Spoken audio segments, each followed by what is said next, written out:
Good morning everyone, happy Sunday. I-announce ko sa lahat ng tao I-announce ko sa lahat ng tao. Lalo na kayong mga mahilig mag-emote. Kayong mga mahilig mag-emote ng mga problema. Kayong mga mahilig mag-emote ng mga problema na sinasabi nyo, hindi nyo kaya yung problema dito sa mundo. Nagrereklamo kayo pag may konting problema lang. Pag may mga konting suliranin lang, nagrereklamo kayo. Pero pag naririnig nyo yung salita ng Diyos, dinadaan-daanan nyo lang.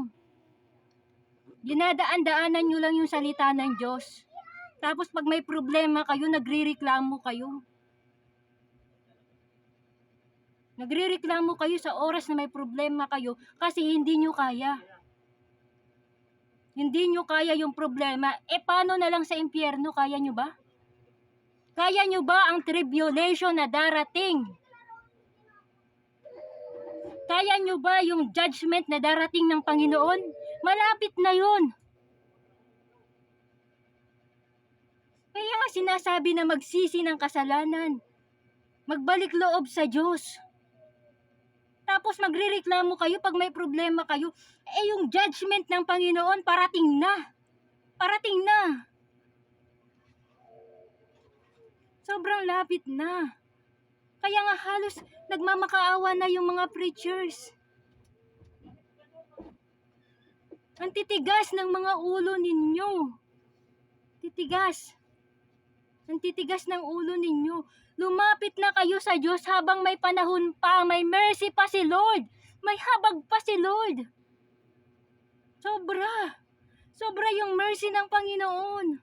Sobra yung habag ng Panginoon. Tapos magrereklamo kayo sa oras na may problema kayo. Hindi nyo alam yung darating na problema sa inyo. Mas malaki pa. Mas malaki pa yung problema. Kasi si Lord, parating na. Parating na si Lord, parating na. At yung judgment, hindi biro yun sa lahat. Mayaman, mahirap, may kaya. Magkakaroon ng paghihirap. Tapos di kayo nakikinig pag sinasabihan kayo. Pag sinasabihan kayo na magsisi, mahinahon yung mga pastors, mahinahon. Hindi nyo ba alam? Tapos pag may problema kayo, nagrereklamo kayo sa Diyos. Nagrereklamo kayo dahil hindi nyo kaya. Hindi nyo alam yung mga problema na darating pag hindi nagsisi ng kasalanan.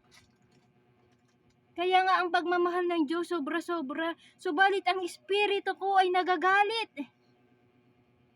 Nagagalit ang espiritu ko. Mga bata, hindi nila tinutuwid sa kanilang landas. Nahayaan lang. Nagagalit ang espiritu ng Diyos.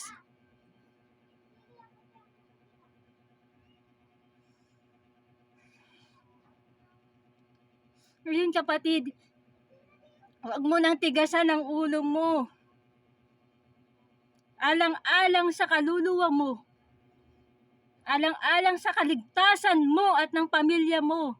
Ilaban mo ang pananampalataya mo. Fight your faith and fight your relationship to God. Your relationship to God is much important than any other else in the world. Kapatid, kung naririnig mo to, ano na ako sa mundo. Kasi it was very difficult things that will happen. That's all.